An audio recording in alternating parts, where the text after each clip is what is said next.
Press ও মিডিয়ার বন্ধুরা, আপনাদের সবাইকে আজকের এই অনুষ্ঠানে আসার জন্য আমি স্বাগত জানাচ্ছি তথা ধন্যবাদ জানাচ্ছি।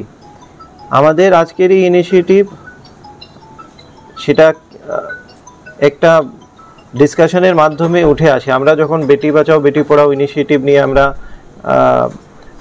আমরা একটা ডিস্ট্রিক্ট লেভেল টাস্ক ফোর্স আছে, সেখানে আমরা আলোচনা করি যে কি ধরনের স্কিম, সেটাতে এমন একটা স্কিম সেন্ট্রাল গভর্নমেন্টের যেটার মাধ্যমে বিভিন্ন ফ্লেক্সিবিলিটি থাকে ডিস্ট্রিক্ট লেভেল বিভিন্ন ইনিশিয়েটিভ নেওয়ার ক্ষেত্রে।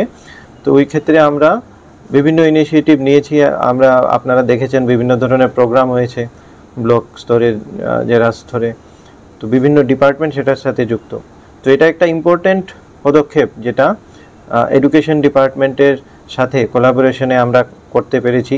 আর সবচেয়ে বেশি যদি ধন্যবাদ দিতে হয় কাউকে, সেটা হচ্ছে যে এডুকেশন ডিপার্টমেন্ট থেকে যারা এই ইনিশিয়েটিভ সেটা নিয়েছেন, আর সাথে শিক্ষক শিক্ষিকারা যারা এই ইনিশিয়েটিভের সাথে যুক্ত হয়েছেন, যারা ভলেন্টারিলি এগিয়ে এসছেন যে ওনারা সাবজেক্ট টিচার, ওনাদের যে নর্মাল রুটিনের বাইরে গিয়েও একটা সময় ওনারা দেবেন, যাতে ছাত্রছাত্রীদের মূল যে লার্নিং গ্যাপ যেটা থাকে, অনেক ক্ষেত্রে আমরা দেখি যে হয়তো রেগুলার ক্লাসে স্টুডেন্ট কোনো একটা কিছু ওনারা জিজ্ঞাসা করার সময় পায় না, বা হয়তো কোনো কনসেপ্ট যদি থাকে সেটা ক্লিয়ার হয় না।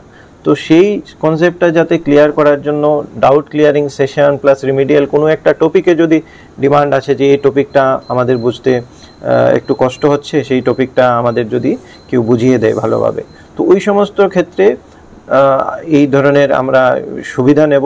তো সেটা করতে গিয়ে আমরা অলরেডি যা tab, pen tab, camera, web camera যেগুলি থাকে, মাইক্রোফোন, সেগুলি আমরা এখন পর্যন্ত যেগুলি আমরা ট্রায়াল করেছি 8টা স্কুলে আমরা করতে পেরেছি আপাতত। তো সেই কয়টা স্কুল নিয়ে আমরা এখন শুরু করছি।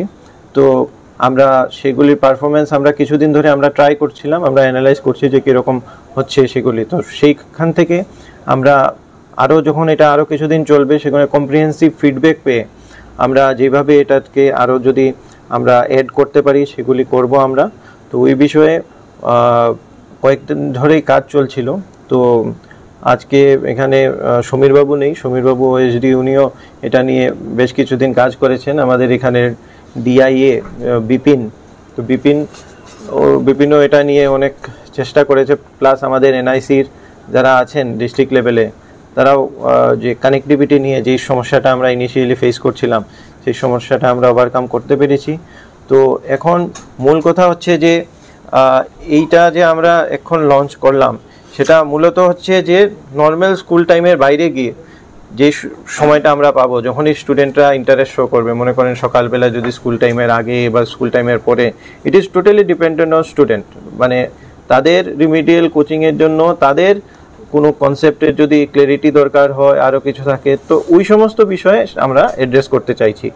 তো আমি তো খুবই খুশি, যে আনন্দিত যে এই একটা জিনিসে অনেকজন আমাদের শিক্ষক শিক্ষিকারা এগিয়ে এসছেন, যারা এই বিষয়ে যারা এগিয়ে এসছেন, যে ওনারা ভলেন্টারিলি এটাতে কন্ট্রিবিউট করবেন। ওনারা সবাই সাবজেক্ট টিচার, বিভিন্ন সাবজেক্টের, তো ওনারা এগিয়ে এসছেন, ওনারা কন্ট্রিবিউট করছেন এটাতে। তো আমি অত্যন্ত আনন্দিত। আর এটা আমার মনে হয় যে ছাত্রছাত্রীদের পক্ষে এটা একটা ইম্পর্ট্যান্ট,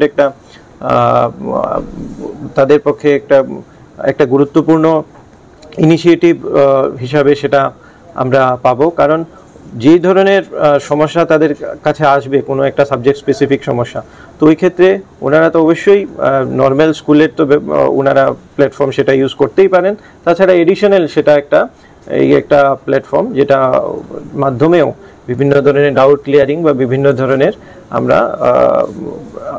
আমরা সেগুলি আমরা অ্যাড্রেস করতে পারবো।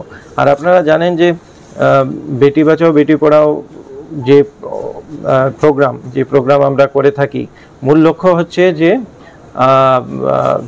যারা গার্ল চাইল্ডের হোলিস্টিক ডেভেলপমেন্টের ক্ষেত্রে আমরা যদি দেখি, আমরা এডুকেশন হচ্ছে একটা ইম্পর্ট্যান্ট একটা দিক, তো সেই দিক আমরা ভুলে গেলে চলবে না। তো বিভিন্ন জিনিসের সাথে সাথে এডুকেশনের জন্য আমাদের প্ল্যান ছিল যে রেসপন্সিবিলিটি সেটার থেকে এডিশনাল রেসপন্সিবিলিটি গ্রহণ করে এই ইনিশিয়েটিভে ওনারা এগিয়ে এসছেন কন্ট্রিবিউট করার জন্য। তো সবাইকে ধন্যবাদ, নমস্কার, থ্যাংক ইউ।